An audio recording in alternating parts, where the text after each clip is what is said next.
करे शुरू? Yes. तो शुरू करो छोटू। ओ बिंदी चमके पसीने ना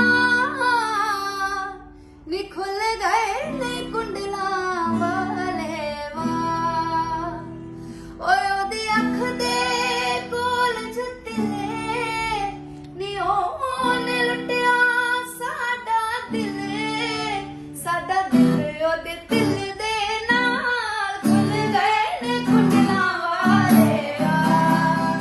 बिंदी चमके पसीने नाल खुल गए ने कुंडला वाले वाल। ओ